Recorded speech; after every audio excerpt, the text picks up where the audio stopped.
Focus on Abilities is brought to you by Tier Memorial Hermann, redefining rehabilitation, removing barriers, re-enabling independence. In the ILRU Southwest ADA Center, promoting compliance with the Americans with Disabilities Act. Welcome to Focus on Abilities, a program about issues affecting the lives of people with disabilities.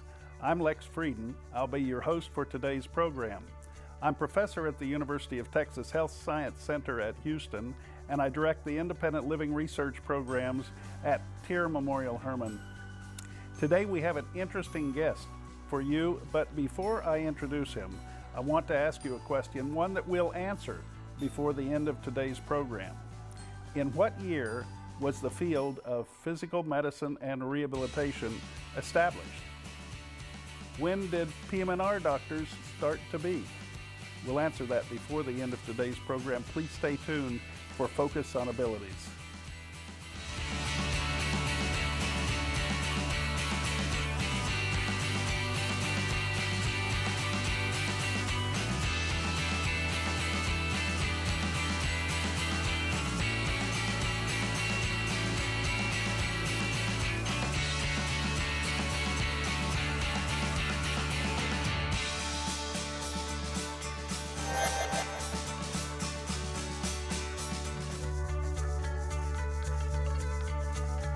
This is Focus on Abilities. I'm your host, and we have a special guest today. I'm glad you're watching. Our guest is Dr. Jim McDeavitt from Baylor College of Medicine. Dr. McDeavitt, thanks for being on Focus today. Lex, it's great to be here. Now, you are the chairman of the Department of Physical Medicine and Rehabilitation at Baylor. You've not been here long, as a matter of fact.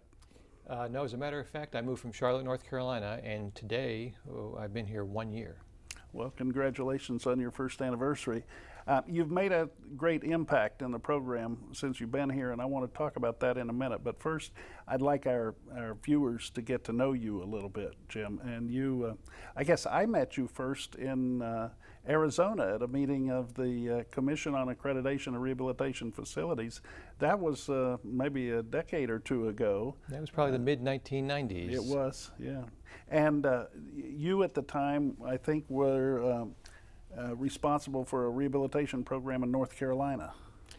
That's right. So I came out of residency in physical medicine and rehabilitation in 1991, and I went to work for an organization which has become the Carolinas healthcare system, which is now a very large healthcare system out of North Carolina. But when I started there, it was a hospital, and started the academic physical medicine and rehabilitation program at Carolinas. Was the first chair of that department, and then served in a variety of roles in that organization. And when I left here to come to Houston, I was chief academic officer for that system. So I ran all the academic infrastructure, the training programs, the research labs, anything related to education and research I ran for that healthcare system. Well, one thing about your history there is interesting, and that is, you said after you finished your residency, you started in this program and you actually put it together then. Is that unusual that somebody could leave a residency program and be almost immediately have the opportunity to put together a program? It is unusual and probably not very bright. And the situation was, we were recruited. This organization decided they wanted to start this new academic program, and they recruited a number of people just like me out of residency. There were 8 of us initially, and we had a leader who was recruited along with us. And after a period of 3 months, the leader left. So then we were all these kids just out of residency, a little naive and maybe a little arrogant, who looked at each other and said, how hard can this be? And kind of bumbled along and managed to start a residency training program, managed to start some funded research programs. And in retrospect, maybe we could have done it quicker and more efficiently if somebody was there that actually knew what they were doing. On the other hand, it was tremendous experience to learn by doing, and it worked out. So, and it's a great program today. Well, obviously it worked out well. I visited that hospital in North Carolina, I think, in the 1990s. I don't believe we met there, but it was a good rehab program. So congratulations on that. You went to school where? I was a undergraduate at Duke University and then did my medical school training at Wake Forest in Winston-Salem, North Carolina. Stayed on and did internal medicine and pediatrics, an internship. Then I took a year off and went to Guatemala and worked as a primary care physician in the Guatemala highlands for a population of about 2,000 people. Then came back and went to Philadelphia to Thomas Jefferson University to do my physical medicine residency. What motivated you to become a physician, or at least to practice physical medicine and rehabilitation? It's an interesting question because in North Carolina at the time, when I was in medical school, there was one physiatrist in the state of North Carolina. So it was not as if I had a lot of role models to look towards. When I moved to Charlotte, North Carolina in 1991, there was one physiatrist in the city of Charlotte. So this was really mission work in some ways. My interest really stemmed from personal experience in that when I was younger, I did a lot of outdoors activity, and one of the things I did was I was a rock climber. And one of my best friends and I were up climbing throughout the summer. I went back to college after climbing with him one weekend. The next weekend he went up with somebody else, and he was leading in the climb, ended up falling about 70 feet, landed on his ankles, crushed both his ankles, broke his back, and sustained a spinal cord injury. So the subsequent 9 months I spent with him in the acute care hospital, in the rehabilitation hospital as a sophomore in college. And although I didn't know anything about medicine or anything about rehabilitation at the time, I got introduced to that process, and in particular became close to a number of members of that healthcare delivery team. So when I went to medical school, I was always sort of looking for that sort of team environment that I saw in rehab, that you're starting to see in other areas of medicine now, but back then rehab was really the only area where you did see that sort of team-based care. That's quite a story, and it's always interesting to see what motivates people to work with folks who have disabilities. Personal experience is often the case. I'm glad your friend lived. Is he still alive? He lived and actually did very well. And again, I didn't know anything at the time. I know now he had an incomplete spinal cord injury. He actually had great neurologic recovery and did very, very well. That's great. You mentioned the team approach to rehabilitation, and that relates to the question we asked at the beginning of the program. I want to get back to what physical medicine and rehabilitation are all about, and also learn more about what we're doing in Houston in that area, but we can do that after we take a short break here. We're going to be right back. Please stay tuned for more Focus on Abilities.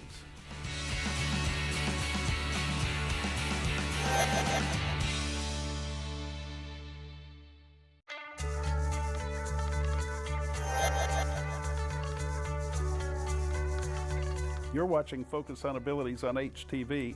We're here today with Dr. Jim McDeavitt, who's chairperson of the Department of Physical Medicine and Rehabilitation at Baylor College of Medicine.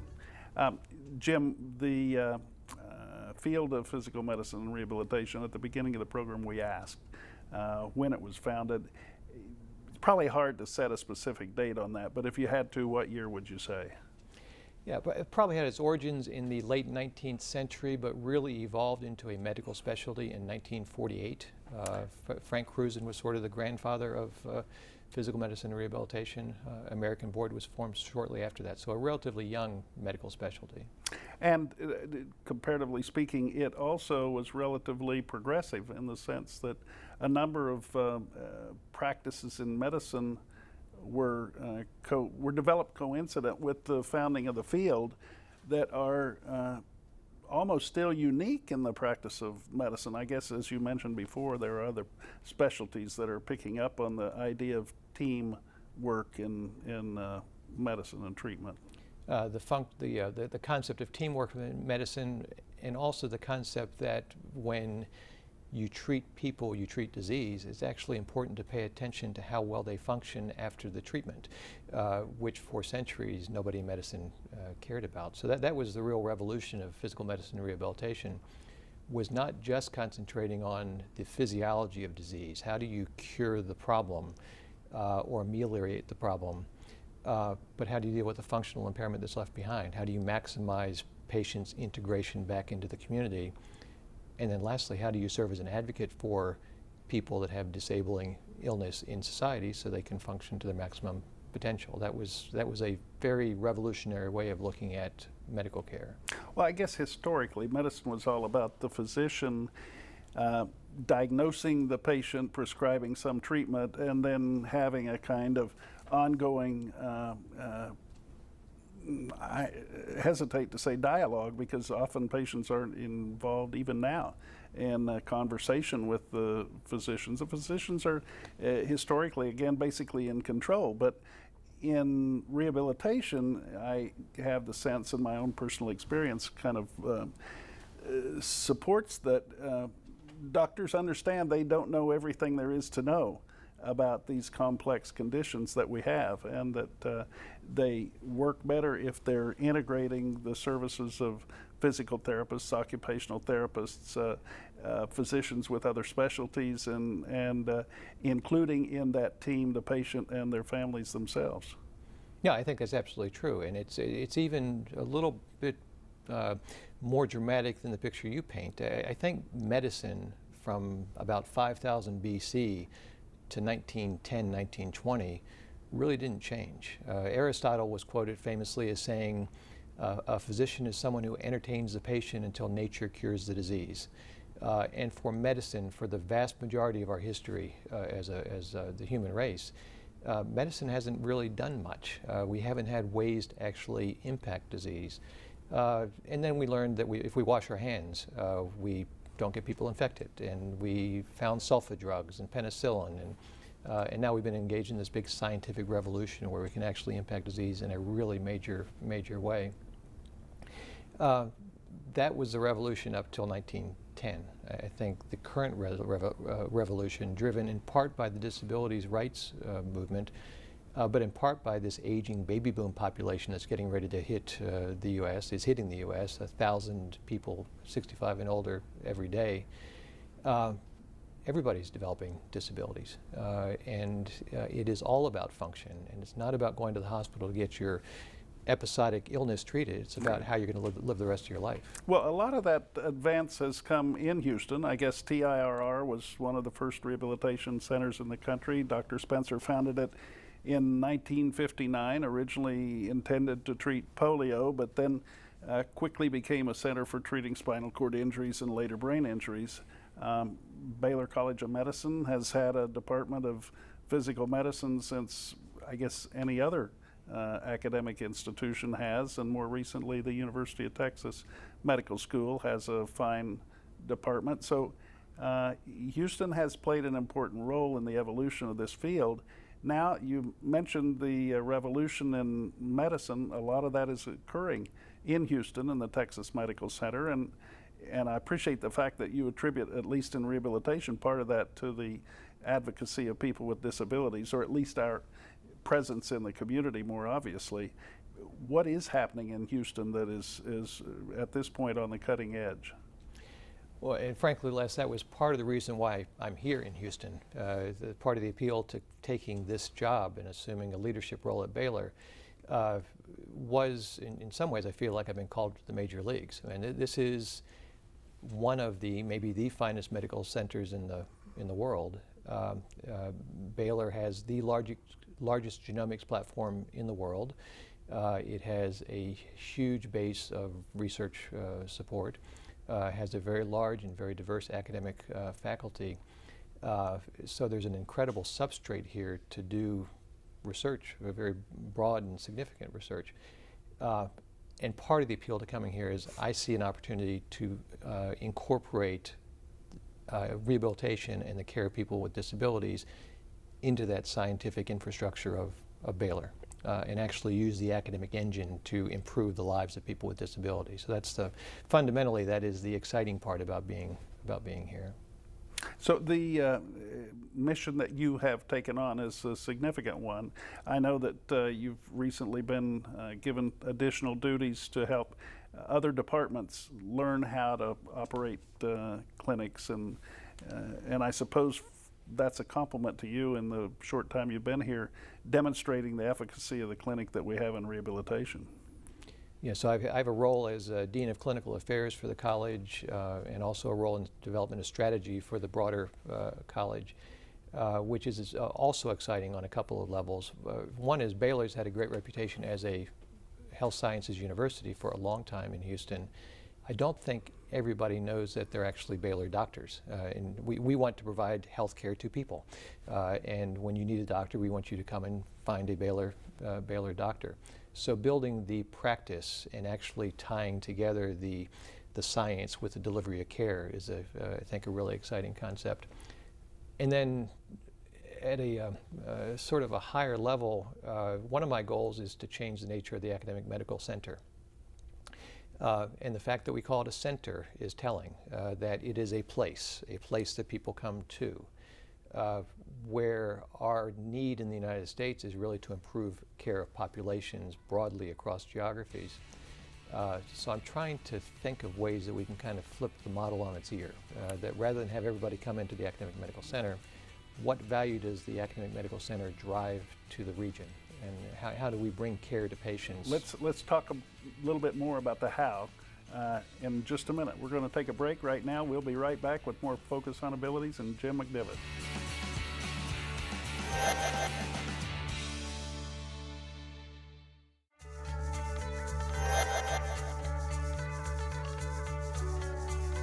We're back. This is Focus on Abilities. I'm Lex Frieden, your host.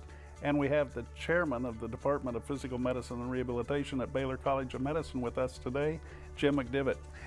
Dr. McDeavitt, the aging society, this baby boom, those of us who are in the bubble that are aging quickly in society now, we're reaching retirement age in the next, well, by 2020, there'll be 76 million aging Americans, and half of those will have a disability of one sort or another. That's in addition to the 40 million or so people under the age of 65 who will quite likely have disabilities then. So there'll be a huge population of people going to restaurants, using disabled parking spaces, walking with canes, using wheelchairs, and so on. That whole population will become will need services, and the services they will need are those of your departments, physical medicine and rehabilitation. I don't know, I mean, do you obviously appreciate the enormity to that, but do you think that others do? I don't think we begin to understand what's getting ready to hit us. This huge pig in the python that's coming down the years, as I said before, 10,000 people reaching 65 every single day. A family physician can take care of about 2,500 patients. That means every day in the United States, we need to generate another 40 family physicians to take care of the aging population. So a huge challenge. And I would add also an incredible irony that you were so fundamental in the passage of the Americans with Disabilities Act, which was a really incredibly important piece of legislation. The people that were looking at that process back during the passage and thinking that it applied to somebody else, half of those people now it's going to apply to them. Well, I mean, one good example is the President of the United States who signed it, never thought about that law applying to him, and now he has a disability. No, precisely. So it's, I'm glad you got it passed, because I'm rapidly approaching that point where I will need the services of ADA. Well, we need to adjust some of the standards because, frankly, the limited number of parking spaces we have now, some of the accommodations that were actually certified and the guidelines that were made in the 1980s are no longer appropriate. I mean, we have to take into account the changing population. But from the standpoint of medicine, people just won't go to the medical center and stand in line to get services. They'll stay at home and they'll get, some of them will get acutely ill and they'll wind up in emergency departments, where probably the worst place of all for them to be. How can we treat people in the home so that they don't have to go to the medical center and find a parking space. Which gets back to the concept of trying to get away from the ivory tower model of the academic medical center and to have the academic medical center take more responsibility for management of care across a population. So I think we have to find ways that we can push care out, and people need to get the right care at the right price, at the right time, in the right environment, as close to their home as possible. Well, one of the solutions that the hospitals have taken on is to build mini hospitals out in the suburbs, but do you think that's the answer, or is that just part of the answer? I think the future is not a bricks and mortar strategy. It's not about buildings, it's about people and knowledge, and developing and spreading knowledge effectively throughout the medical delivery system, not just physicians, but everybody that takes care of patients. And to give you one example, Laennec invented the stethoscope in the 1700s. Revolutionary instrument. Instead of putting your ear on a patient's chest, you'd use a device to capture the sound. And that was really the first imaging we had. That was the first medical device that allowed you to look inside somebody's body. As obvious as that technology was, it took 20 years before it was adopted in Europe, before every physician was using a stethoscope. The sad reality is today, it still takes between 9 and 17 years to adopt knowledge widely in the care delivery system. So every day there are women that walk into various clinics and physicians' offices around the country with breast cancer that don't get evidence-based care. And I think part of what the Academic Medical Center can do is to drive that knowledge out and to change that adoption time for new knowledge and new fact from 9 to 17 years to 6 months. So by the year 2020, can we look forward to disrobing in our own home, in our own bedroom, and using some kind of technology to show the physician where it hurts or where the bruise is or whatever? Yeah, absolutely. The revolution in remote evaluation and remote monitoring of people has only just started. And if you think about all the devices people are wearing now, walking around Houston, Fitbits and things counting steps and their heart rate and their temperature, and you can monitor everything, monitoring your weight and having a scale that's hooked up with your physician's office, blood pressure, basic vital signs. That's what's here today. What's coming is blood chemistries and monitoring laboratory values and real-time data management, data measurement of people in their homes. It's going to revolutionize the way we take care of patients in a way we don't fully appreciate yet.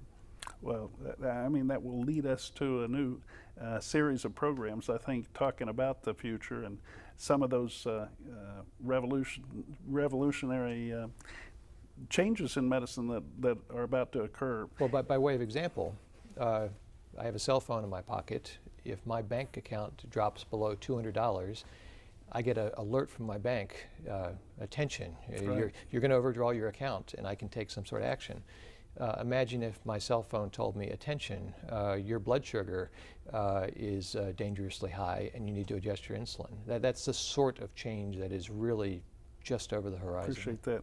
Right now, I'm getting a message from the director that says, danger, this program's about to end. Jim McDeavitt, I want to thank you for being our guest on Focus on Abilities today. It's been great to be here. It's been a great conversation. We've learned a lot in a short period of time, and we'll have to have you back soon. I look forward to it. Thank you all for watching. We'll be right back with a couple of final comments.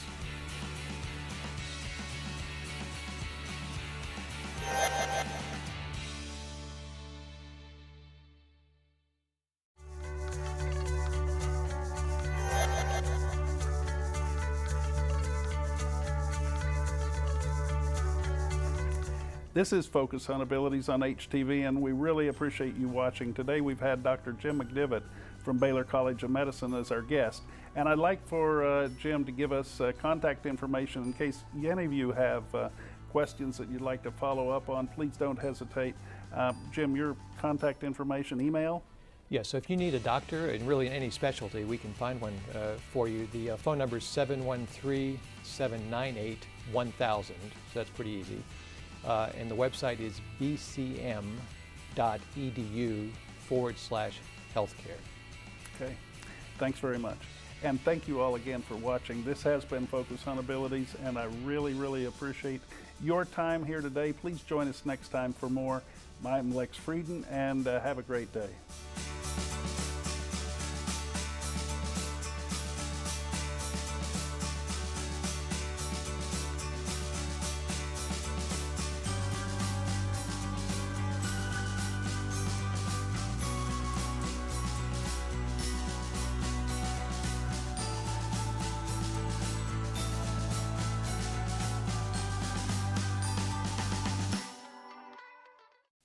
Focus on Abilities was brought to you by Tier Memorial Hermann, redefining rehabilitation, removing barriers, re-enabling independence, and the ILRU Southwest ADA Center, promoting compliance with the Americans with Disabilities Act.